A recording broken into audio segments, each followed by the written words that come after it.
ఏ శుభకార్యానికైనా శుభారంభం.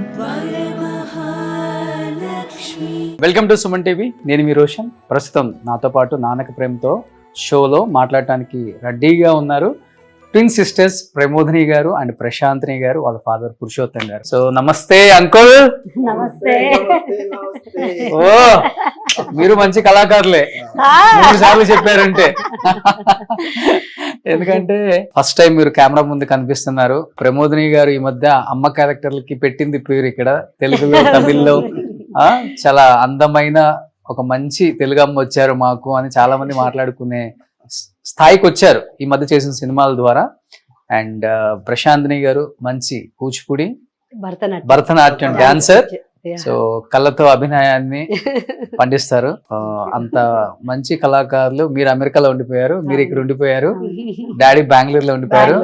So for the first time నాన్నక ప్రేమతో షోలో నాన్నతో కూర్చున్నారు కాబట్టి ఏం చెప్తారు నాన్న గురించి మీరు? నిజంగా చెప్పాలంటే ఈ ఇల్లు కొన్న 6 years అవుతుంది. 6 completed 7 years రన్నింగ్. ఈ ఇంటి గృహప్రవేశానికి వచ్చారు.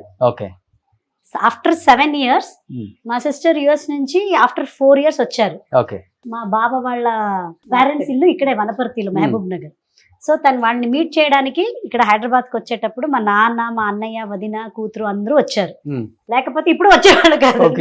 మీరు ఆ టైం కరెక్ట్ గా మాకు కనిపించారు.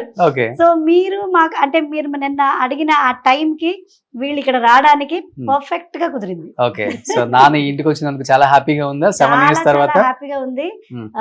సో ఇన్ని సంవత్సరాల తర్వాత వచ్చారు. నేనే ఎప్పుడైనా చూడాలంటే వెళ్ళిపోతూ ఉంటాను ఎవ్రీ మంత్ అనుకున్నప్పుడు. బట్ ఈ ఇంటికి రావడం నాకు చాలా సంతోషం. ఎందుకు అంకుల్ కూతురు ఇంటికి 7 సంవత్సరాలు రాకుండా దూరంగా ఉండిపోయారు? కూతురు మీద కోపమా? కూతురు పైన కోపం కాదు, అంత ప్రేమ. అందుకే రావట్లేదా? ఎందుకంటే ఈ అమ్మాయి అమెరికా, ఈ అమ్మాయి హైదరాబాద్. ఓకే. మొదలు పెళ్లికి కాకుండా మొదలు నాతోనే ఉండే. ఎప్పుడు నాకు చాలా ఫేవరెట్ అంటే వీళ్ళిద్దరే. ఒకే ఒక మాట చెప్తాను. వీళ్ళు పుట్టేదానికి మొదలు మా భార్య బిర్యానీ తినాలని. నేను బిర్యానీ తీసుకొని వచ్చేదానికి ఆనాడు శుక్రవారం ఫిబ్రవరి 3వ తారీఖు సాయంకాలం 8:30 గంటకి నేను హోటల్కి పోయినాను బిర్యానీ ప్యాకెట్ తీసుకొని ఇంటికి వచ్చే అని చెప్పి మా అత్తగారు అంటే మా భార్య వాళ్ళ అమ్మ, మేము హెచ్ఎల్ క్వార్టర్స్లో ఉండింది, తీసుకొని పోయి హెచ్ఎల్ హాస్పిటల్లో అడ్మిట్ చేసింది డెలివరీ కోసం. ఆ డెలివరీ నేనేమనుకున్నాను, లేబర్ వార్డుకి తీసుకుపోయారు, నాకు తెలియలేదు. నేను వాపస్ వచ్చి ఇంట్లో పనుకున్నాను. అర్లీ మార్నింగ్ పోయాను. అక్కడ ఒక సిస్టర్, జయమ్మ సిస్టర్ నుండి, సిస్టర్ ఏమైంది? అయ్యో పాపం మీకు 2 ఆడబిడ్డలు, తక్కువ అనుకున్నారు. మా భార్య చూడలే వీళ్ళిద్దరు ఇద్దరు అమ్మాయిలు అనేసి పోండి, ఏమో 2 అమ్మాయిలు అలాగన్నాము. నేను పోయి చూసాను, ఇద్దరు నన్నే ఇట్లే చూసాను. నాకు అప్పుడే చాలా ఇంప్రెస్ అయిపోయినాను. ఏమనుకున్నావు, ఎంత బాగుండారు ఇద్దరును అట్లనే.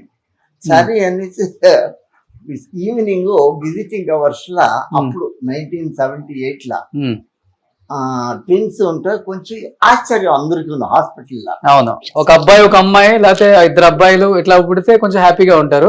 అమ్మాయిలు అనేసరికి 5 గంటలకి ఈ రిసెప్షన్, ఇది విజిటింగ్ అవర్స్ లా అందరూ మాట్లాడుకున్నాడు. ఒక అమ్మాయి ఇది ఇద్దరు అమ్మాయి పుట్టినారంట, రండి పోయి చూసుకొని వస్తామని.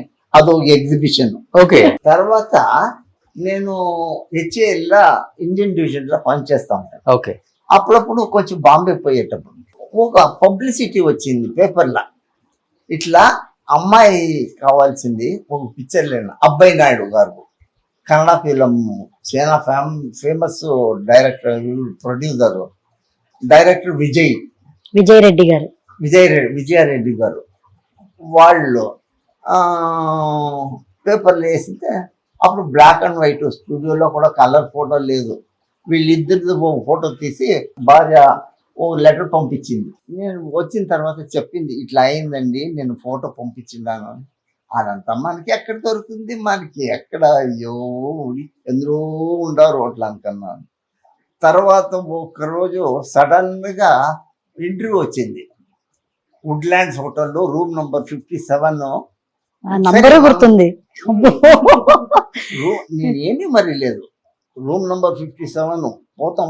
అక్కడ పోయి చూస్తే ఒక 200-300 మెంబర్స్ క్యూలో నిల్చుకున్నారు ఆడిషన్స్ కి. చిన్నపిల్లలు, అంత చిన్నపిల్లల్ని పిలుచుకొని వాళ్ళ పేరెంట్స్ వచ్చిండారు. నేను ఇద్దరు, వాళ్ళంతా ఒక్కొక్కరు. ఏమో చూస్తాం అని అటు పోతే మా టర్న్ వచ్చింది. అబ్బాయి నాయుడు గారికి నమస్తే సార్ అట్లా. వీళ్ళను చూసి వాళ్ళకి స్మైల్ ఇచ్చిరి. మా భార్య కూడా వచ్చింది. సరే కన్నడలో ఈ అమ్మాయిని అడిగి, నీ పేరు ఏమేమి? నా పేరు ప్రమోదిని అనింది. ఇది ప్రశాంతిని అనింది. సరే అనేసి, నీకేం తెలుసు? నాకు డాన్స్ అంతా తెలుసు, యాక్టింగ్ అంతా చేస్తాను అట్లా అనింది. అప్పుడు మా భార్య గారు బేడ కృష్ణ రంగినాట సీరియల్ ఉంటే ఇది డాన్స్, ఇది కృష్ణ, నేను కృష్ణ, ఆమె రాధా. రాధా మా అమ్మ సింగర్, ప్రొడ్యూసర్ డైరెక్టర్ ముందు మన పర్ఫార్మెన్స్. తర్వాత వీళ్ళిద్దరిని చూసి అయ్యో దీన్ని ఇక్కడ కూకుపెట్టు వేరే వాళ్ళంతా ఇంటర్వ్యూ చేస్తా ఉన్నారు, వీళ్ళిద్దరికొను థమ్స్ అప్ తీసుకొని వచ్చి. అప్పుడు నేను అనుకున్నాను, ఓ ఏమో ఉంది మనకి, పర్వాలేదు అట్లా నా మనసులో నాకు. తర్వాత అంత అయిన తర్వాత నేను చెప్పి పంపిస్తాను నువ్వు అని అడ్రస్ అంతా తీసుకున్నాను. అయింది, 1 నెల అయింది, 2 నెలలు అయింది, 3 నెలలు అయింది, 4 నెలలు అయింది, 5 నెలలు అయింది, 6 నెలలు అయింది. సినిమా వాళ్ళే అంతా ఊరికే అంతా చేస్తారు, మనకి అక్కడే పంపిస్తారు. ఒకరోజు సడన్ గా అక్కడ సరిగమ విజయని ఫేమస్ వాడు, ఇప్పుడే 15 days అయింది చనిపోయినాడు. వాళ్ళకి మా ఇల్లు తెలుసు. ఓ కార్ వచ్చింది, ఆ కార్ని తీసుకొని మా ఇంటి దగ్గర వచ్చారు. విజయారెడ్డి గారు పంపించినారు, మీరు రావాలంటే. ఫోన్ లేదు అప్పుడు, మాకి ఫోన్ కావాలంటే చాలా కష్టం. అప్పుడు ఫోన్లు దొరుకుతా ఉండలేదు. అది ల్యాండ్ లైన్. 1986 తర్వాత తవరం అనే ఫిలంకి ఈ షూటింగ్ వచ్చేసి గాంధీ బజార్లో ఉండే. అప్పుడు ఈ అమ్మాయికి 2 పండ్లు పడిపోయింది. 7 ఏళ్ళలో పండ్లు 2 ముందర సరిగా పడిపోతేనే అబ్బాయి నాయుడు గారు, అయ్యో పళ్ళు పడిపోయింది, ఇప్పుడు ఏం చేసేది రెడ్డి గారు అని విజయారెడ్డి గారిని. నేను మెయింటైన్ చేస్తాను, పర్వాలేదు అట్లా.